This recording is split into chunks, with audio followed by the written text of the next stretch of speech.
Raquettes, vol à l'arraché, vente de faux billets, intrusion, bagarre, tabassage. Après les scènes de chaos aux abords du Stade de France lors de la finale de la Ligue des Champions, la France continue de montrer à l'international une image déplorable du pays, ou du moins ce qu'il est devenu. Mais tranquille, on a Thomas Pesquet. Cette anecdote est fausse. À 2 ans des Jeux Olympiques de 2024 que Paris doit accueillir, Saint-Denis a été le théâtre dimanche soir de violences, de dégradations, de sauvagerie qui n'augurent rien de très bon pour la suite. Vous êtes sur VA+, vous abonnez à la chaîne et à notre offre rejoindre à partir de 3,99€. On décrypte avec vous ce qu'il s'est passé lors de cette horrible soirée de samedi. C'est parti.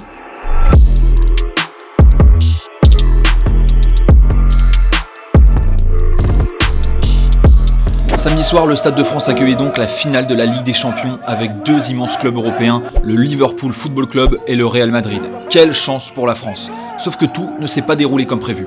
Alors pour vous donner le contexte, les Britanniques sont de très gros fans de football et ils se déplacent toujours très nombreux quand leur équipe nationale ou leur club se déplace. Je pense qu'on se rappelle tous de l'ambiance incroyable que les Anglais, les Irlandais et les Écossais avaient mis lors de l'Euro 2016 en France. Ainsi, Paris était inondé dès vendredi soir par des dizaines de milliers de fans du club de Liverpool, dont 30 000 à 40 000 n'avaient pas de billets. Pourtant, vendredi soir, alors que la soirée était déjà bien arrosée, pas d'incident à relever. Du côté espagnol, on était moins nombreux, entre 6 et 8 000 personnes, plus une fan zone du côté de Saint-Denis. Alors quand commence la fête, ou plutôt quand dégénère-t-elle? Eh bien assez tôt dans la soirée, quand le filtrage des billets devant le Stade de France se transforme en cohue générale. Beaucoup de faux billets et des tentatives d'intrusion rendent la situation assez ingérable. Mais aussi parce que des supporters commencent à se plaindre de vols de téléphone, de portefeuilles, de raquettes de leurs billets d'entrée. Et c'est ce que rapportent des sources policières, d'après Amaury Brelet. Je cite, « C'était un carnage. En plusieurs années à Saint-Denis, je n'ai jamais vu un tel acharnement sur des victimes et une telle multitude d'actes de délinquance », affirment des policiers sur place. Un journaliste sportif espagnol, Sergio Santos, décrit l'ambiance. « J'ai participé à pas mal de finales de Ligue des Champions, de Coupe d'Europe et de Coupe du Monde. Ce qui se passe au Stade de France, je ne l'ai jamais vu. Il y a des groupes de Français autour du stade qui attaquent et volent les supporters. Je ne parle pas de oui-dire, je l'ai vu moi-même. » Toujours avant le début de la rencontre, des heurts éclatent entre les forces de l'ordre et des supporters. On aperçoit en effet des supporters Reds plaqués contre les cordons de sécurité. Il semble bien alors qu'on pousse pour forcer les accès.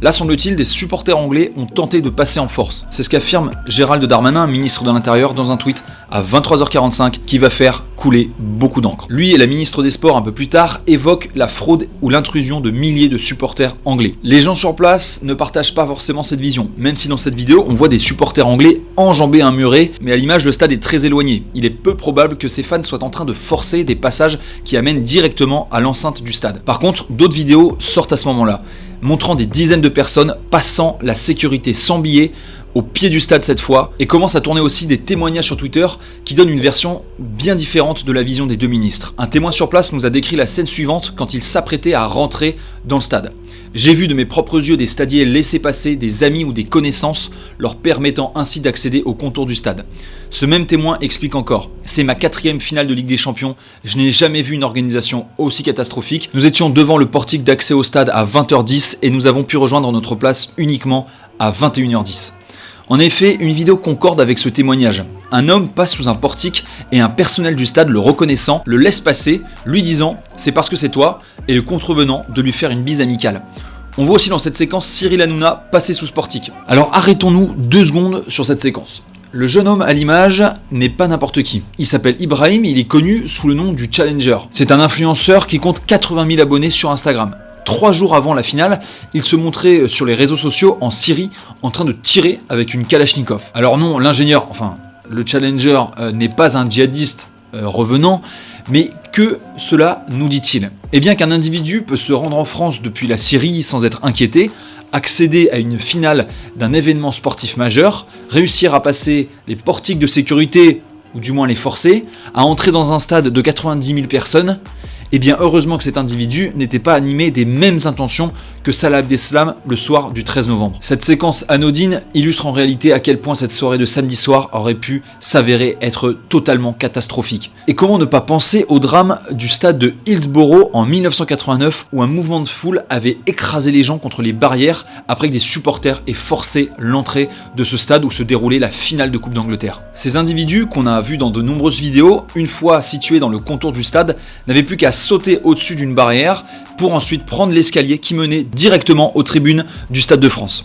Le journal La Dépêche va même récolter le témoignage d'un de ses forceurs. Je suis arrivé jusqu'aux escaliers, après un policier m'a ramené directement en dehors de l'enceinte, mais je vais réessayer pour regarder le match, c'est mon rêve, expliqué vers 22h Yacine, 30 ans, tout juste refoulé du stade.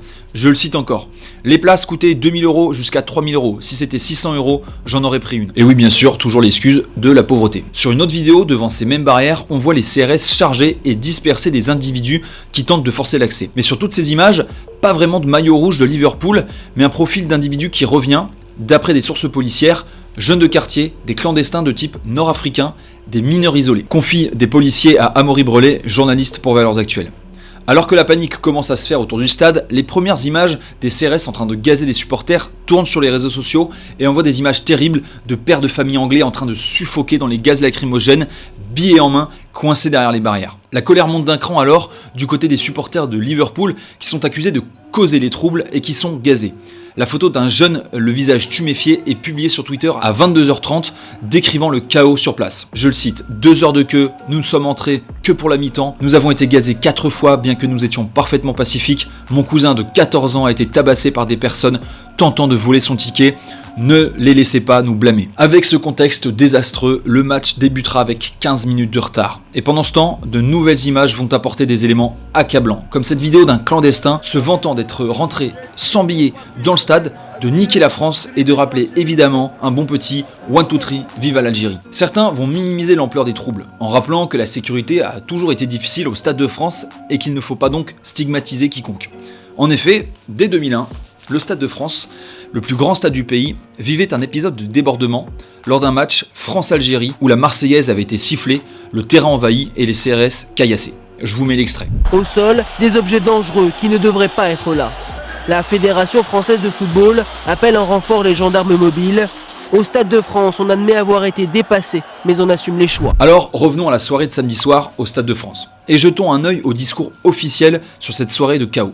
Comment décrypter les déclarations de Gérald Darmanin et d'Amélie Oudéa-Castéra? Le tweet de Gérald Darmanin a fait vivement réagir.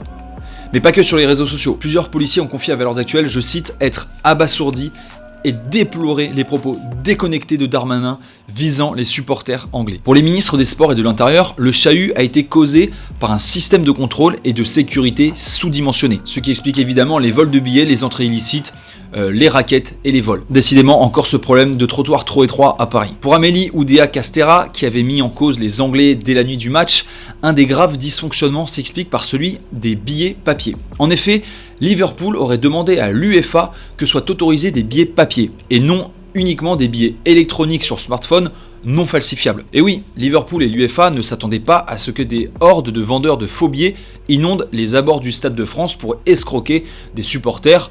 Tout le monde a été pris au dépourvu. Eh bien non, bien sûr que non. Sur France Info, le directeur général de la Football Supporter Europe, Ronan Evin, dénonçait sur France Info le discours de la ministre des Sports. Je le cite, « Cette histoire de faux billets, malheureusement, fait partie de la culture du supporterisme à Liverpool. Si c'est un faux billet, la personne est expulsée et fin de l'histoire. » Ronan Evin ajoute également, majoritairement ce n'étaient ni des supporters de Liverpool, ni des supporters du Real Madrid, mais plutôt de jeunes Parisiens qui sont venus tenter leur chance autour du Stade de France. La préfecture de police, elle, affirme aussi que les tentatives d'intrusion et d'utilisation de faux billets étaient globalement le fait de supporters anglais, avec aussi sans doute quelques Parisiens ou Dionysiens. Et on va revenir là-dessus dans quelques instants avec les bilans des commissariats du 9-3. Toutefois, ce matin, sur RTL, la ministre a tempéré ses premières déclarations, je cite, « Du fait que les faux billets étaient faux, les tourniquets ont été bloqués et ça a créé une concentration sur le parvis. Quand on a cet amas de personnes, il y a des tentatives de forçage et des jeunes de quartier ont tenté de s'engouffrer. » Ah, des jeunes de quartier. Car les bilans des interpellations des commissariats de Saint-Denis sont accablants sur le profil des personnes interpellées. En tout, il y aura eu 81 interpellations, dont 14 britanniques et un espagnol. Et 48 personnes sur ces 81 vont être mises en garde à vue, dont voici les nationalités. 2 Anglais, 18 Algériens, 2 Libyens et Tunisiens, 2 Roumains, 2 Marocains, 9 Français dont le nom est maghrébin ou africain.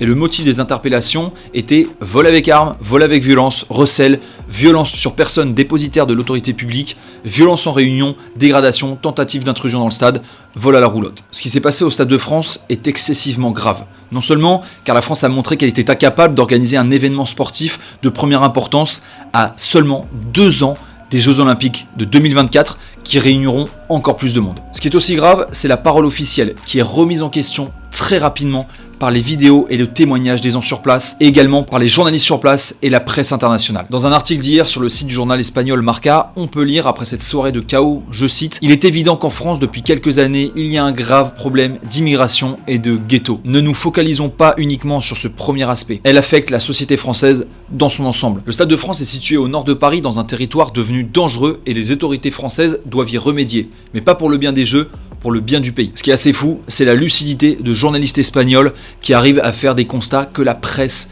et les médias français refusent de faire depuis plus de 20 ans. Mais la triste soirée ne s'est pas arrêtée après le coup de sifflet final, puisque d'après le journaliste espagnol Sergio Santos que nous citions tout à l'heure, les vols et les agressions ont continué à la sortie du stade dans les transports en commun. Merci à tous d'avoir regardé cette vidéo. Si vous aimez ce qu'on fait, si vous voulez nous donner les moyens de continuer à produire ce journalisme connecté au réel, abonnez-vous à l'offre Rejoindre à partir de 3,99 € et je vous dis à très bientôt.